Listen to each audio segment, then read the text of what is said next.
السلام علیکم ورحمۃ اللہ وبرکاتہ۔ الحمد للہ رب العالمین والصلاة والسلام علی سید الانبیاء والمرسلین وعلی آلہ واصحابہ اجمعین، اما بعد فاعوذ باللہ من الشیطان الرجیم، بسم اللہ الرحمن الرحیم۔ قال النبی صلی اللہ تعالی علیہ وآلہ وسلم: لا يتمنین احدکم الموت لضر اصابہ فإن كان لا بد فاعلا فليقل اللهم احيني ما كانت الحياة خيرا لي وتوفني إذا كانت الوفاة خيرا لي، صدق رسوله النبی الکریم۔ انتہائی احترام و عقیدت کے ساتھ حضور سید المرسلین، خاتم الانبیاء، شفیع المذنبین، رحمت للعالمین، خاتم المعصومین، راحت العاشقین، صلی اللہ تعالی علیہ وآلہ واصحابہ وبارک وسلم کی بارگاہ میں اپنی غلامی کا ثبوت دیں، اور جس طریقے سے میں پڑھا ہوں میرے ساتھ مل کر حضور دل کے ساتھ نذرانہ محبت پیش کریں۔ الصلاۃ والسلام علیک یا رسول اللہ، الصلاۃ والسلام علیک یا حبیب اللہ، الصلاۃ والسلام علیک یا نبی اللہ، وعلی آلک واصحابک یا نور اللہ۔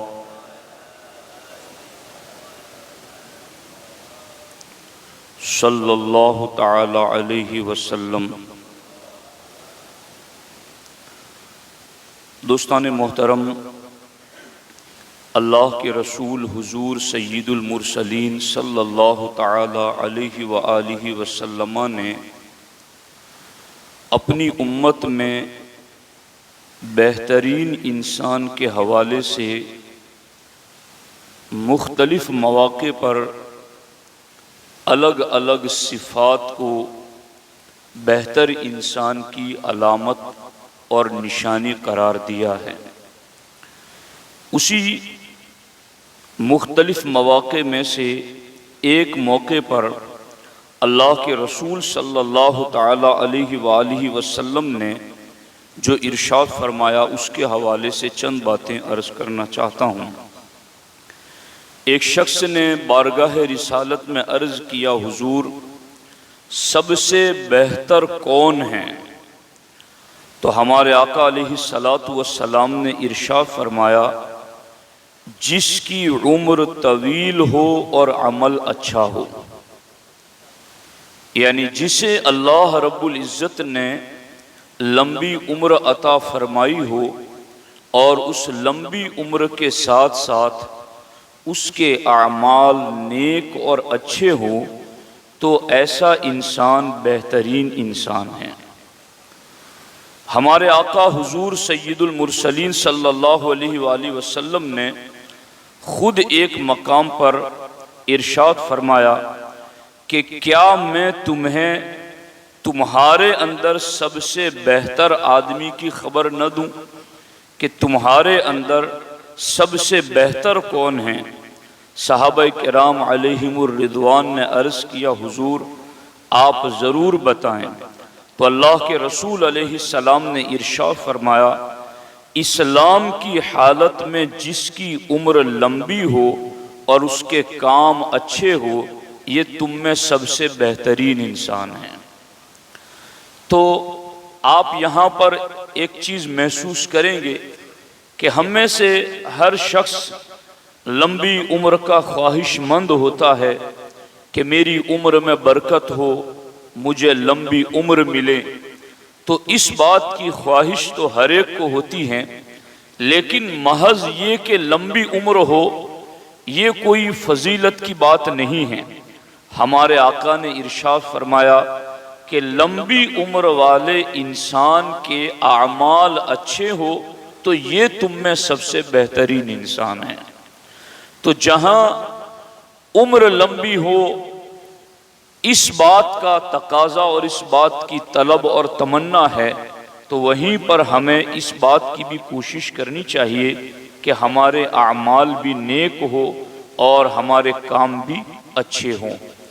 اب میں دور صحابہ سے ایک مثال آپ کے سامنے رکھتا ہوں کہ محض 1 سال ایک بندے کو عمر زیادہ ملی اور اس 1 سال کی اس کی نیکیوں نے اس کو کس مقام اور مرتبے تک پہنچایا۔ آپ دیکھیے، قبیلے بنو قزاعہ کے 2 شخص بارگاہ رسالت اعلیٰ صاحبی الصلاۃ والسلام میں حاضر آئیں اور دونوں نے آ کر کے ایمان قبول کیا۔ اب دونوں میں سے ایک شخص شہید ہو گیا اور دوسرے شخص کا انتقال اس شہید ہونے والے سے 1 سال بعد میں ہوا۔ ایمان دونوں ایک ہی قبیلے کے تھے، دونوں ایک ساتھ ایمان لائے۔ انتقال کرنے کے اندر دیکھا گیا تو ایک شہید ہوا اور وہ بھی سال پہلے، اور دوسرے کا انتقال ہوا اور سال کے بعد۔ اب جب اتنی بات آپ سن چکے ہیں تو دیکھیں کہ اللہ کے رسول صلی اللہ علیہ وآلہ وسلم کی بارگاہ میں حضرت سیدنا طلحہ رضی اللہ تعالیٰ عنہ حاضر ہیں اور انہوں نے کہا کہ اے اللہ کے رسول صلی اللہ علیہ وسلم، میں نے خواب میں ان دونوں قبیلے بنو قزاعہ کے بندوں کو دیکھا، تو جو بعد میں انتقال جس نے کیا میں نے اس کو شہید سے پہلے جنت میں داخل ہوتے ہوئے دیکھا۔ تو حضور وہ انتقال بھی جو پہلے کیا تھا تو حق تھا کہ وہ پہلے جنت میں جاتا، اور جس کا انتقال پہلے ہوا تھا وہ شہید بھی ہوا تھا، تو شہید کا مرتبہ بھی بہت بلند ہے۔ تو اس لیے میرا ذہن یہ کہہ رہا تھا کہ جس کا انتقال پہلے ہوا، جو شہید پہلے ہوا ہے، وہ جنت میں پہلے جائے گا، مگر بعد میں سال کے بعد انتقال کرنے والا بندہ وہ جنت میں پہلے چلا گیا۔ تو اللہ کے رسول علیہ الصلوۃ والسلام نے ارشاد فرمایا، کیا یہ جنت میں پہلے جانے والے شخص نے شہید کی شہادت کے بعد 1 رمضان کے روزے نہیں رکھے تھے؟ اور کیا 1 رمضان کے روزے رکھنے کے بعد اس نے 1 سال کے اندر 6,000 رکعت نماز نہیں پڑھی تھی؟ اور اس نے اتنی سنتیں ادا نہیں کی تھی؟ تو اللہ کے رسول علیہ الصلوۃ والسلام نے حضرت طلحہ کے سامنے یہ بات رکھی کہ چونکہ پہلے جانے والے شہید ضرور ہوئے، پہلے ضرور دنیا سے گئے، مگر بعد والے کو اللہ نے جو 1 سال کی عمر عطا کی اور اس 1 سال میں انہوں نے جو نیکیاں کر لی تو یہ نیکیاں انہیں جنت میں شہید سے پہلے جنت میں لے گئی۔ تو بزرگوں اور ساتھیوں، اس بات پر ہمیں غور کرنا ہے کہ اللہ جل مجدہ الکریم نے ہمیں جو عمر عطا کی ہے، اس عمر کے اندر بہترین شخص وہ ہے جو اس عمر کے ساتھ ساتھ نیکی کریں، بھلائی کے کام کریں، اعمال صالحہ کریں، فرائض اور واجبات کی ادائیگی کریں۔ اگر عمر لمبی اللہ نے عطا کی ہے اور اس کے ساتھ ساتھ وہ نیک اعمال بھی کرتا ہے تو سرکار کی بارگاہ میں بھی وہ شخص بہترین ہے اور جنت میں بھی اللہ اسے پہلا درجہ عطا فرمائے گا، تو وہ جنت میں بھی پہلے داخل ہوگا۔ دوستان محترم، اب اس سلسلے میں جب ہم غور کرتے ہیں، اپنے بزرگوں کی زندگی پڑھتے ہیں، تو ہمیں یہ بات آج کے دور کے لحاظ سے جب بزرگوں کی زندگی پڑھتے ہیں تو تعجب خیز نظر آتی ہیں کہ وہ اپنی زندگی کا حساب کرتے تھے اور اپنی زندگی کا حساب نیکیوں اور گناہ کے حوالے سے کرتے تھے کہ اللہ نے جب ہمیں عمر عطا کر دی ہے، ہم 30 سال کے ہو گئے، 40 سال کے ہو گئے، 50 60 65 70 سال کے ہو گئے، تو وہ اپنی زندگی کا حساب آخرت کے حوالے سے کیا کرتے تھے۔ حضرت ابن السمہ رضی اللہ تعالی عنہ جب ان کی عمر 60 سال کی ہو گئی تو انہوں نے ایک دن اپنے 60 سالوں کا حساب کیا۔ تو جب انہوں نے 60 سالوں کو 12 مہینوں سے ملٹیپلائی کیا اور پھر اس کے بعد 30 دنوں کے ساتھ ضرب دیا تو ان کی 60 سالہ زندگی کے دن 21,600 دن نکلے۔ تو جب انہوں نے اپنی زندگی کا حساب کیا اور دن 21,600 دن نکلے تو انہوں نے اپنے نفس سے کہا کہ تیری زندگی کے 21,600 دن گزر چکے ہیں، اگر تیرا روزانہ کا ایک بھی اگر گناہ ہوگا تو 21,600 گناہوں کو لے کر اللہ کی بارگاہ میں کھڑا کیسے ہو سکے گا؟ اور پھر انہوں نے کہا کہ یہ تو 21,600 دنوں میں سے ایک دن کا ایک گناہ ہو تو 21,600 گناہ کا بوجھ ہو جاتا ہے، تیرے تو کئی دن ایسے بھی گزرے ہو گئے۔ یہ ابن السمہ اپنے آپ سے کہہ رہے ہیں کہ تیرے تو کئی دن ایسے بھی گزرے ہوں گے جس ایک دن میں ہزار گناہ ہوں گے، تو پھر اتنے زیادہ گناہوں کا بوجھ لے کر اللہ کی بارگاہ میں کیا جواب دے سکے گا؟ اتنا کہنا تھا کہ زمین پر گر گئے اور ان کی روح جسم سے پرواز کر گئی۔ دوستان محترم، یہ اس طریقے سے ہمارے بزرگ اپنی عمر کا حساب لیا کرتے تھے۔ ہمیں بہت افسوس ہے چونکہ ہم میتیں بھی دیکھتے ہیں، موتیں بھی دیکھتے ہیں، قبریں بھی دیکھتے ہیں۔ الہاکم التکاثر حتی زرتم المقابر، کثرت زیادہ طلب کرنے کی ہوس نے تمہیں ہلاک کر دیا، یہاں تک کہ تم نے قبروں کا منہ دیکھ لیا۔ تو اس چیز کا حساب تو بہت ہوتا ہے کہ ہماری سالانہ آمدنی میں سے کتنی بچت ہوئی، کھیت کھلیان میں سے کتنی بچت ہوئی، دکان کی آمدنی سے کتنی بچت ہوئی، گاڑیوں کو کرائے پر دیا ہے وہاں سے کتنی بچت ہوئی، کھایا کتنا، بچایا کتنا۔ یہ جہاں حساب ہوتا ہے وہیں پر ہمارے بزرگان دین اپنی عمر کا آخرت کے حوالے سے بھی حساب کیا کرتے تھے۔ چونکہ ہم ایمان والے ہیں، ہمارا جنت و جہنم پر یقین ہے، مضبوط یقین ہے۔ مرنے کے بعد مٹ جانا، فنا ہو جانا، ختم ہو جانا اور کسی چیز کا نہ ہونا، یہ ہمارا عقیدہ نہیں ہے۔ ہمارا عقیدہ ہے لہی الحیوان، قرآن کہتا ہے حقیقی زندگی گزارنے کے قابل تو آخرت کا گھر ہے۔ تو مومن تو یہاں تیاری کرتا ہے۔ تو ہمارے بزرگوں کی یہ سوچ ہوتی تھی کہ وہ اپنی زندگی کا حساب گناہوں کے حوالے سے کیا کرتے تھے اور پھر اس سے توبہ کرتے تھے، باز آ جاتے تھے۔ باضابطہ حضرت سیدنا فاروق اعظم رضی اللہ تعالیٰ عنہ، آپ ان کی زندگی پڑھیے، روزانہ حضرت فاروق اعظم رضی اللہ تعالیٰ عنہ اپنے تکیے کے نیچے سے کوڑا نکال کر اپنے پاؤں پر خود مارتے اور اپنے آپ سے پوچھتے، بتا آج تو نے کیا کیا کام کیے ہیں۔ حضرت فاروق اعظم رضی اللہ تعالیٰ عنہ کو ایک صحابی نے دیکھا کہ باغ میں اکیلے بیٹھے ہوئے ہیں اور اپنے نفس کو ملامت کر رہے ہیں اور کہہ رہے ہیں، واہ عمر، تجھے تو لوگ امیر المومنین کہتے ہیں اور تجھے تو آخرت کی فکر ہی نہیں ہے۔ یوں اپنے آپ کو ملامت کیا کرتے تھے۔ دوستو، شاید میں اگر کوئی یہ بات کہوں تو کوئی بڑی بات نہیں ہے۔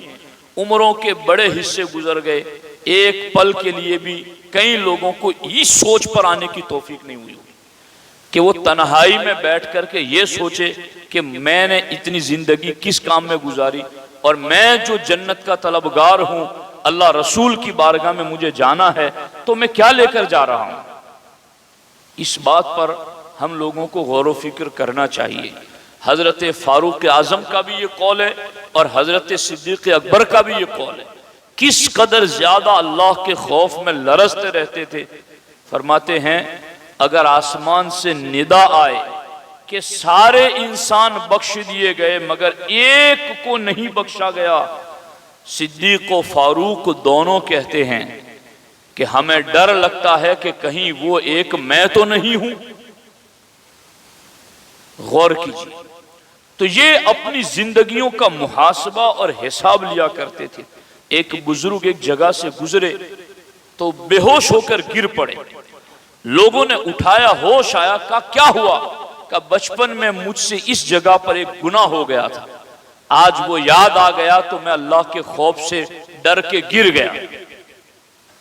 تو اس طریقے سے وہ اپنی زندگیوں کا حساب لیا کرتے تھے اور اپنی زندگیوں کو ٹٹولا کرتے تھے۔ باضابطہ حضرت فاروق اعظم رضی اللہ تعالی عنہ اور حضرت مولا مرتضی رضی اللہ تعالی عنہ، ان دونوں سے تو ایسی روایتیں بھی میں نے پڑھی ہیں کہ جس میں وہ اپنے شایان شان انہیں ایسا لگا کہ کہیں ہم سے اللہ اور رسول اللہ کے حکم پر عمل کرنے میں کوئی کوتاہی نہ رہ جائے، تو اس لیے وہ اس عمل پر موت کی آرزو بھی کرتے تھے کہ اللہ ہم سے کوئی کوتاہی نہ ہو جائے، اس سے پہلے ہمیں دنیا سے اٹھا لے۔ غور فرمایا کہ وہ اپنی زندگی کو اللہ رب العزت کی بارگاہ میں جواب دہی کے حوالے سے کس قدر زیادہ سنجیدہ رہا کرتے تھے کہ اللہ کی بارگاہ میں جواب دینا ہے۔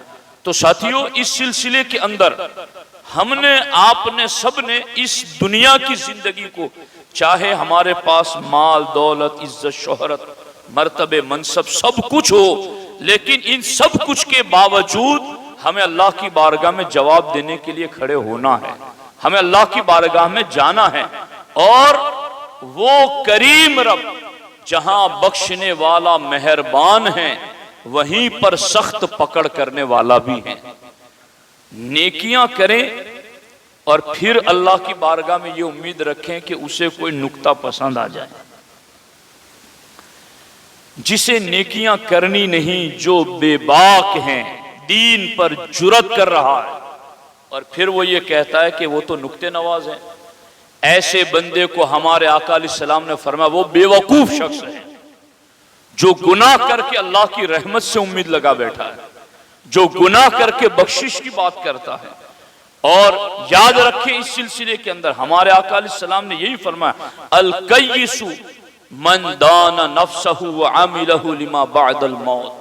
سرکار دو عالم صلی اللہ علیہ وآلہ وسلم نے ارشاد فرمایا، عقل مند شخص وہ ہیں من دان نفسہ، جو اپنے آپ میں عاجزی پیدا کرے۔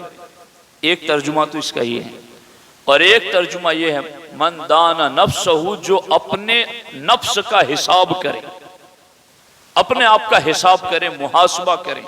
وعمل لما بعد الموت، اور موت کے بعد والی زندگی کے لیے جیتے جی عمل کریں، یہ شخص عقل مند ہیں۔ تو عقل مندی کے جو دنیا کے اندر معیار بنے ہوئے ہیں، ان پر تو کئی لوگ ترازو پر کھڑے اترنے کی کوشش کر رہے ہیں اور ریس لگی ہوئی ہیں کہ میں عقل مندوں میں شامل ہو جاؤں۔ تو ہم مسلمان ہیں، اللہ رسول کی بارگاہ کے اندر عقل مند ہے نہیں ہے، اس کے حوالے سے ہمیں پہلے غور و فکر کرنا چاہیے۔ اور اللہ رسول کی بارگاہ میں عقل مند شخص وہ ہیں من دانا نفسہ، جو اپنے نفس کا محاسبہ کرے، وعمل لما بعد الموت، اور موت کے بعد والی زندگی کے لیے بہترین عمل کرے۔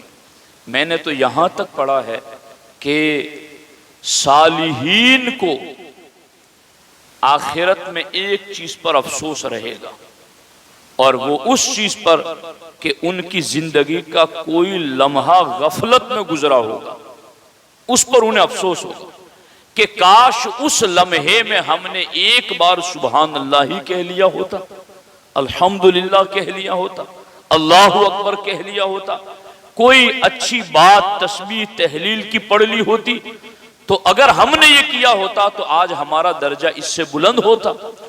تو جہاں صالحین کو افسوس ہوگا اس چیز پر کہ ان کا ایک کوئی لمحہ غفلت میں گزرا ہوگا، تو اب غور کریں ہم اپنی زندگیوں پر، ایک لمحہ کیا، سال کیا، سال ہا سال، جوانی تو گزری، بڑھاپا بھی گزر رہا ہے، اور پھر بھی غفلت کی چادر ہمارے سروں پر پڑی ہوئی ہیں۔ سچ فرمایا تھا مولا علی رضی اللہ تعالیٰ عنہ نے، الناس نیام اذا ماتوا انتبہوا، لوگ سوئے ہوئے ہیں، مریں گے تو جاگ جائیں گے، مرنے پر جو جاگ آئے گی اس سے پہلے جاگ جاؤ، اپنے آپ کو بیدار کرو، ورنہ بڑی کڑی گھڑی ہے قبر اور آخرت کی۔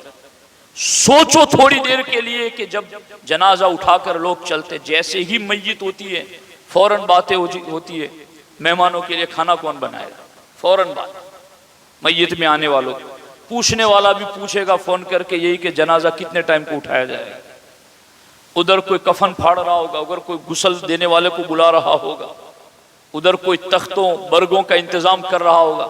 تو ان ساری باتوں کو میرے بزرگوں ذرا دھیان میں رکھ کر کے چلو، یہ دنیا فانی ہے بولتے ہو تو اس کو سمجھا بھی کرو کہ یہ واقعی میں یہ منظر ہماری نگاہ کے سامنے ہے۔ اور اب تو پہلے تو ہوتا تھا کہ موت ہوتی تھی پورے گاؤں میں غم چھا جاتا تھا، اب کہیں نہیں۔ تو ابھی ہمارا انتقال 10 سال بعد 20 سال بعد ہوگا، تب کیا رہے گا؟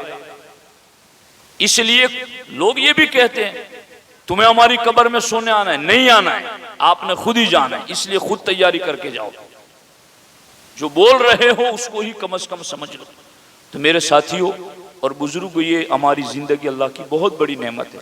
ہمارے نبی علیہ السلام نے فرمایا تم میں بہترین شخص وہ ہے جس کو اللہ نے عمر دی ہو اور وہ اس عمر میں نیک اعمال کر لے، یہ بہترین شخص ہے۔ اللہ کریم کی بارگاہ میں دعا ہے، اللہ جل مجدہ الکریم عز اسمہ مجھے آپ کو سب کو اپنے حبیب کے صدقے اپنی دنیا کو آخرت کے لحاظ سے بہتر بنانے کی توفیق عطا فرمائے۔ السلام علیکم ورحمۃ اللہ۔